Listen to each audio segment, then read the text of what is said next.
Hi guys, Beer Dude here. So I'm sitting down here in my basement. I've got my 3 vessel eHerm system behind me.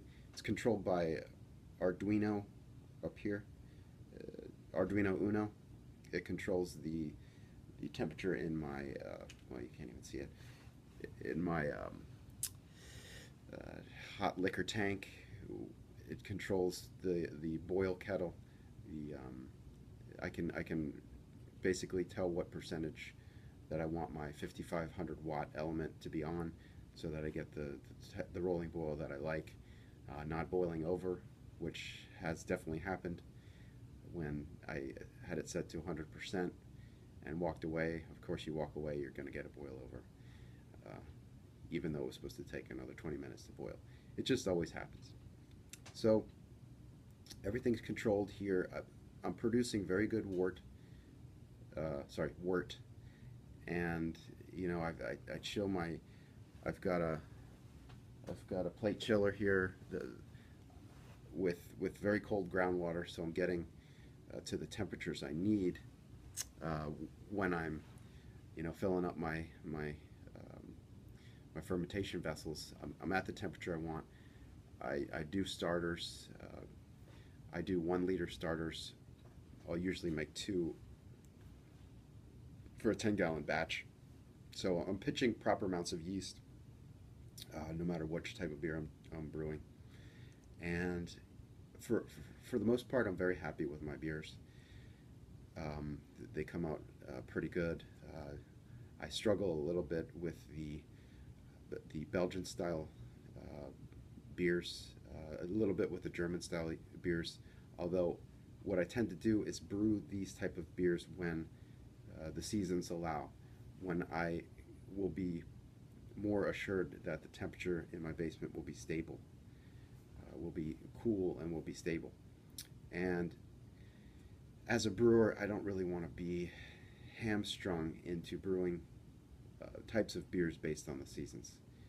However romantic that sounds, it's you don't always want to be pushed around by Mother Nature, especially not here in Chicago, because you're stuck with pretty cold weather for a long period of time.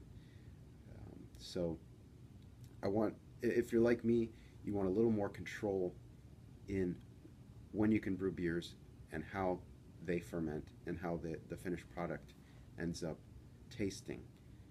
Uh, then you should be considering some sort of controlled fermentation setup. So what I've decided to look into and build is a sort of, it's definitely based on the son of a fermentation chamber. I think that's what initially made me start thinking about doing this sort of thing. So I, over time, you pick up things. I'm very much into doing it on the cheap. So I found an old humidifier that I'm going to use for my cooling aspect. And I found online a lot of people discourage it to use these type of devices, but I think the way the build's turning out, I think it's definitely an option, and you shouldn't restrict yourself to like the AC units that you hear about, or a converted fridge where they take off the door and have it releasing the cold air into the fermentation chamber. This is another option, and I think hopefully it comes out as kind of an elegant solution.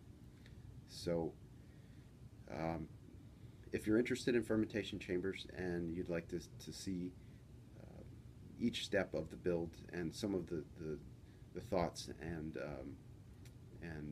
design processes that went into it, please follow along with this series of videos, and feel free to leave your comments. If you had some other ideas, if you liked certain things, let me know. I I've purposefully let this be a very long-term process, so that the ideas develop slowly into the best path forward. But I'm just one guy, and if you have a cool idea for improving it, or how you did it instead, then please let me know. It's very interesting to me. So let's get into the build, and I'm really excited about the final product, and being able to brew beers that I couldn't in the past. Like, yeah, I forgot to mention, this type of chamber can be used for lagering, so I'm pretty excited about having that added to my brewing possibilities. I've brewed strictly ales up to this point for 5 years, and you know, while mass-produced lagers really don't turn me on, as with a lot of mainstream ales, even they're not that great. So I'm very interested to see what the home brewer can do. And for me, home brewing is not a four-letter word. It's not anyway, but homebrewed beer is fantastic, and I think maybe a homebrewed lager could be too. So I'll let you know where it comes. I'll probably first brew a couple of Belgian style because I'm very interested in that. Then I might try lagering. It's those tie up your fermenter for a while, but it's worth a shot. And yeah, I'll post videos on that as soon as I can. So thank you for watching, and hopefully you can join me along with this build, and we can be brewing great, well-controlled fermentation beers in the future. Thanks for watching.